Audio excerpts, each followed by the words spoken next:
Yo, what's happening people, and welcome back to the Lucid ASMR channel. And of course, you can see that we're back with a banger video. We're reacting to the 2022 World Cup England squad. Now, I have tried to keep away from any England news. It's currently 4 o'clock, so the squad got announced like 2 hours ago, and the group chat was going off, everyone's talking about it, but I've just ignored it so I could react to it for a video. So, without further ado, let's see what Gareth Southgate has done to this England squad this year. I wasn't too excited for the World Cup, I can't lie, I wasn't getting in the mood, you know, because usually it's summer and this time around it's December, so I wasn't really feeling up to it, but now that the squad's announced, I'm feeling a bit more, I'm getting a bit more up for it, and a little bit more excited, especially after the Euros heartbreak we had. But anyway, without further ado, let's react to the England squad. Before we do that, make sure you like and subscribe to the channel. Anyway, enough waffle, let's get into it. So, goalkeepers, pretty self-explanatory. I think most people could have got this. Jordan Pickford, Nick Pope and Aaron Ramsdale, who's going to be the first choice. If he was going off what Gareth wanted and his favourites is what he usually picks, would be Pickford, because he's proved it before, time and time again in tournaments, and done really well, despite what you think he's like for Everton. However, on form currently, Nick Pope's doing really well, even Ramsdale doing really well, although Nick Pope's probably having to, you know, be involved in the game a lot more than Ramsdale. I do really like Nick Pope, to be honest, but he's probably going to go with Pickford. Anyway, defenders, this is going to be a controversial one because I did, a lot of people wanted to see Tomori, and let's have a look. So we've got Trent, again it's slightly controversial, but I think because of the injury that Reece James got, that's allowed Trent to pretty much get his place a little bit more comfortable in there, because could have been a tricky one. That Connor Cody's there as well. I don't watch Everton week in week out, but I do know that he's pretty good defensively, aerially as well. He's an aerial threat. Eric Dyer, again playing in a defensive formation for Tottenham. Maguire's there. As a United fan, I don't believe he should be there, but it is what it is.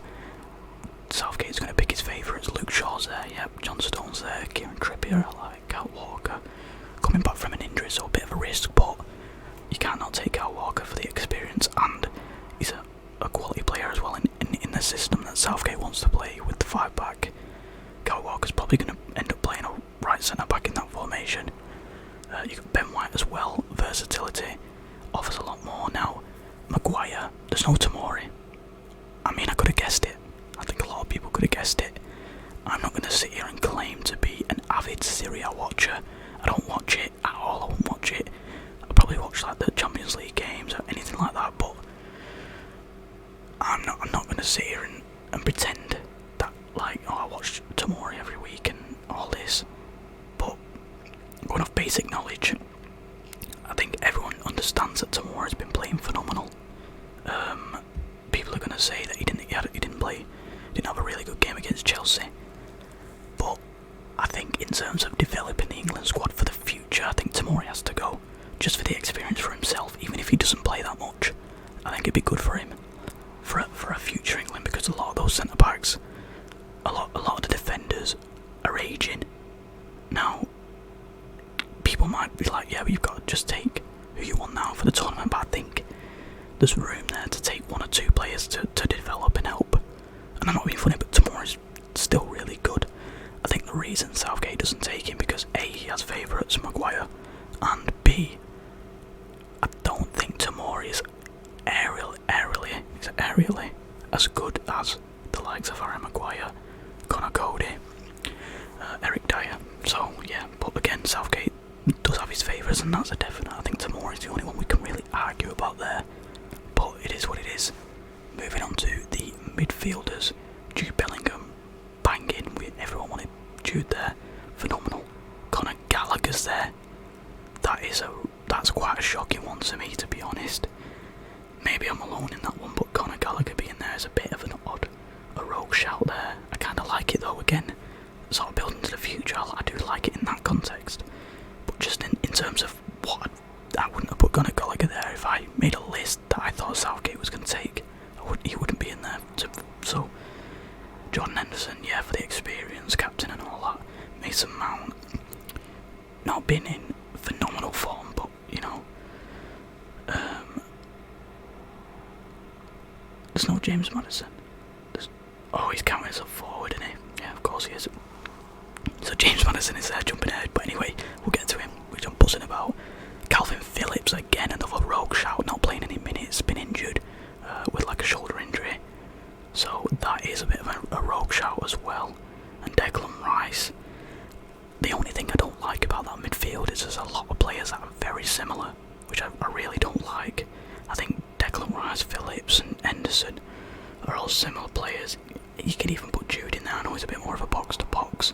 Conor Gallagher, again, I like that, to be honest, but for Conor Gallagher to be in there and not James Ward-Prowse, that's a bit of controversy. Let me know what you think should be in that. Do you think Conor Gallagher deserves it? Do you think James Ward-Prowse deserves to be there? Either way, it's a bit of I think there's a lot of similar players there. That's the only thing that I have against that. Anyway, moving on to the forwards, we've got Phil Foden. We knew he was going to be there. Generational talent. Nothing more has to be said. Grealish. Not really.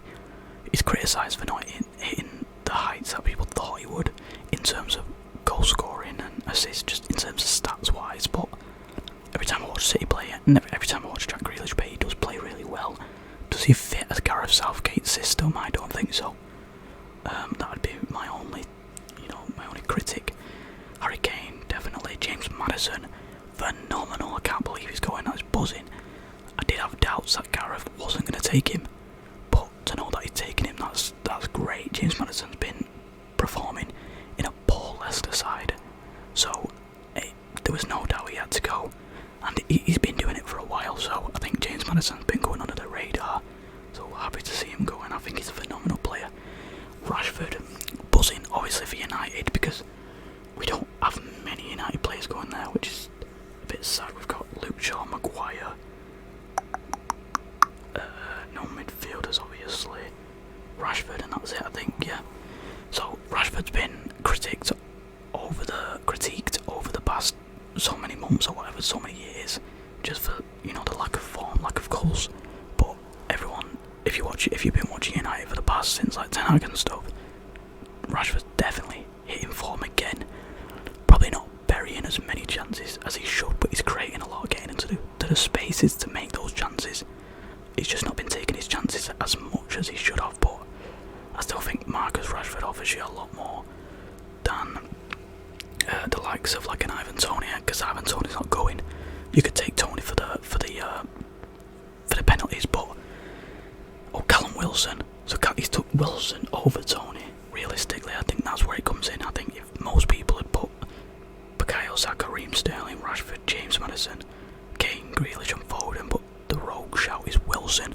Wilson has been phenomenal for Newcastle. Obviously, when he's fit, there was an argument for Toney in terms of his penalty ability, just in case we needed him to take for the penalties. But I don't think that is enough for Gareth to warrant taking Toney. And I don't think Gareth sort of likes that kind of player in his system. So Callum Wilson's still a really good shout. It's a bit of a risk though, just because if he gets injured, then it's not going to be ideal. So overall, I'm happy with the squad. Again, Harry Maguire, slight issue, but I think Gareth goes a lot of previous tournaments and who's done it under him before, who's performed for him in the past, and he has a lot of trust in his sort of players, and I think you do have to have that. And as much as a lot of people want to say, Maguire shouldn't be going, I think what they offer off the pitch as well is probably a big part in that, and the experience experience that he has in previous tournaments, because tournaments are they're different gravy, aren't they? Like consecutive games, quick consecutive games, and obviously a lot of pressure. And to know that a lot of players have done it already is probably a big reason as to why Gareth takes those sort of players. Callum Wilson, great shout. Raheem Sterling, a lot of people are going to again say not really being on top of form, but he does have the experience. And then Calvin Phillips, another slightly controversial one. I don't think Calvin Phillips should be going. I think there's too many players like that already in that team. I think the depth is already there for that sort of position, but you know, it is what it is. I think Ward-Prowse is heavily underrated, and it should have. If James Ward-Prowse was playing in a top 6 club, quotation marks, I think he would get in the team personally. So that's the only reason that he's not going, in my opinion.